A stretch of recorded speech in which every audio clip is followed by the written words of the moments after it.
Salam mancing mania. Jika game Metal Gear Solid memiliki Hideo Kojima sebagai sosok kuncinya, begitupun Gran Turismo dengan Kazunori Yamauchi, kemudian Tekken dengan Kazuhiro Harada, Mario Bros dengan Shigeru Miyamoto, maka pada game Winning Eleven atau PES, sosok tersebut adalah Shingo Takatsuka, atau biasa dipanggil Sibas atau ikan kakap, berkat hobi mancingnya. Shingo adalah sosok penting yang selalu terlibat sejak seri Winning Eleven pertama sampai Winning Eleven 2018.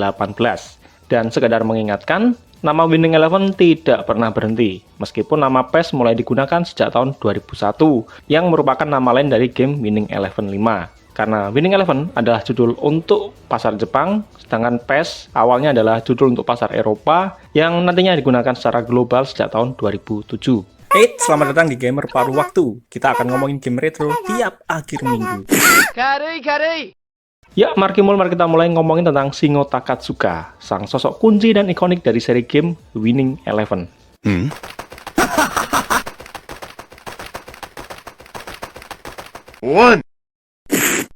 Data tentang masa muda Shingo memang nggak banyak diketahui, karena meskipun dia adalah sosok kunci pada game Winning Eleven, tapi Shingo jarang menjadi sorotan publik, seperti halnya Hideo Kojima yang satu perusahaan dengannya, di Konami.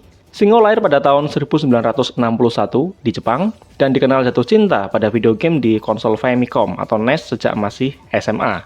Kecintaan pada konsol Famicom ini sangat mempengaruhi filosofi game dari Shingo, yang menyukai kesederhanaan kontrol tapi mampu memberikan tantangan pada game-game di era Famicom. Hingga akhirnya saat kelas 3 sekolah menengah, Shingo dibelikan seperangkat PC yang awalnya cuma digunakan untuk bermain video game. Tapi dari hal tersebut, Shingo mulai tertarik memahami cara kerja video game. Yang pada akhirnya, Shingo menjadi tertarik untuk mempelajari pemrograman atau coding yang dia pelajari secara otodidak sebagai hobi. Pada tahun 1991, Shingo bergabung dengan Konami sebagai karyawan paruh waktu, di mana pada masa awal ini, Shingo ikut membantu beragam proyek game yang ada, yang diantaranya adalah game Konami Hyper Soccer untuk konsol NES, dan juga Akumajo Dracula X, atau yang berjudul lain Castlevania, di mana Shingo pada game Akumajo ini terlibat pada desain dan coding karakter musuhnya. Berkat kemampuannya, Konami akhirnya merekrut Shingo dan memberi dia tanggung jawab besar pada game yang kelak membesarkan namanya. Pada pertengahan 90-an, Konami memiliki dua divisi berbeda yang mengembangkan dua game sepak bola yang juga berbeda, yaitu KCEO atau Konami Computer Entertainment Osaka dan KCET atau Konami Computer Entertainment Tokyo. Entah apa alasan Konami memiliki dua divisi yang bersaing membuat game bertema serupa. KCEO memiliki seri game sepak bola berjudul International Superstar Soccer, atau kalau di Jepang berjudul Chikyo World Soccer, yang dirilis di konsol Super Nintendo, kemudian Nintendo 64, dan juga PS2. Sementara KCET memiliki seri game berjudul World Soccer Chikyo Winning Eleven, yang dirilis untuk konsol PS1 sampai PS4 dan juga PC. Dengan dua seri game ini memiliki visi yang sangat berbeda soal gameplay. Subscribe sekarang. Maka setelah resmi bergabung dengan Konami, Shingo ditempatkan di KCET sebagai programmer untuk game Goldstorm atau Winning Eleven seri pertama. Baru pada Winning Eleven 97 atau Winning Eleven yang kedua, Shingo bertanggung jawab sebagai head programmer sekaligus sutradara game ini. Dan mulai seri inilah, Shingo mulai menanamkan pondasi dasar gameplay seri Winning Eleven, yaitu lebih menuju ke arah simulasi, bukan arcade seperti pada seri Chikyo World Soccer. Winning Eleven 97 bukan hanya sebuah game yang bagus, tapi juga revolusioner pada masanya. Di mana ketika FIFA dari EA Sport masih memiliki gameplay yang dangkal, Winning Eleven bergerak ke arah yang lebih dalam, yang bisa kita rasakan dari kedalaman strategi, aspek fisik, perbedaan atribut antar pemain, perbedaan tinggi badan masing-masing pemain, sampai pergerakan pemain yang terasa lebih dinamis. Ingat, pergerakan pemain, bukan animasi pemain, karena ini berbeda maknanya. Dan kerennya lagi, semua kompleksitas gameplay tersebut disajikan dengan mekanik yang sangat sederhana, tapi tetap mampu memberikan kedalaman dan tantangan, yang istilah sederhananya easy to play, hard to master. Sebuah konsep yang terinspirasi dari game-game NES saat Shingo remaja, yang menawarkan kontrol game sederhana tapi mampu memberikan tantangan.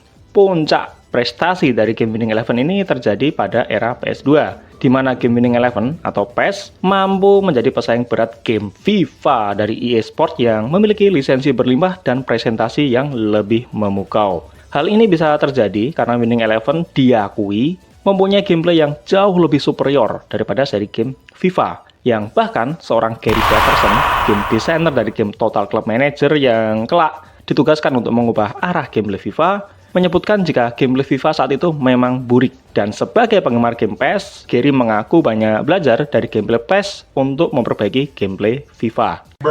Pada era ini pula, Singo menerima nominasi dari BAFTA atas pencapaiannya. Ini adalah sebuah hal yang sungguh di luar Nurul, karena sebelumnya nggak pernah ada sosok dari game olahraga yang masuk nominasi BAFTA, atau British Academy Film Television Awards, sebuah ajang penghargaan untuk mereka yang bergerak di bidang film, televisi, dan video game. 5. Tapi sama halnya seperti Cristiano Ronaldo yang sangat berjaya di masa muda lalu perlahan memudar kemampuannya seiring waktu, seperti orang yang juga disebut ber-IQ 170, tetap tak akan bisa melawan penurunan karena faktor usia.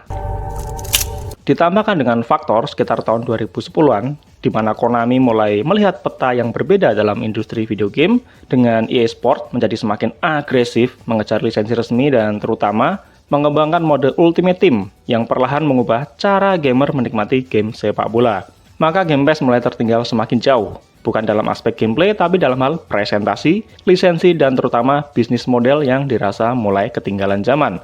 Terutama setelah penunjukan Hideki Hayakawa sebagai CEO baru Konami yang memiliki arah pendekatan yang berbeda, bahkan sampai membuat masalah dengan Hideo Kojima. Dan sama halnya seperti Kojima, Singo juga merasakan perubahan arah perusahaan tersebut, sehingga pada tahun 2012, Konami memindahkan Singo dari posisi sutradara utama game Winning Eleven ke posisi lain. Meskipun menurut John Murphy, pimpinan tim PES cabang Eropa, beliau menceritakan jika beberapa tahun sebelumnya Singo mulai merasa kesulitan mengikuti perubahan bisnis model game sepak bola jenis baru yang mulai bergerak ke arah fantasy football online ala model FIFA Ultimate Team yang sukses besar karena mampu membuat para pemainnya kecanduan gacha, FOMO, dan dopamin. Tapi Singo masih terlibat di balik layar sebagai supervisor pada PES 2015, kemudian sebagai senior director pada game PES 2018.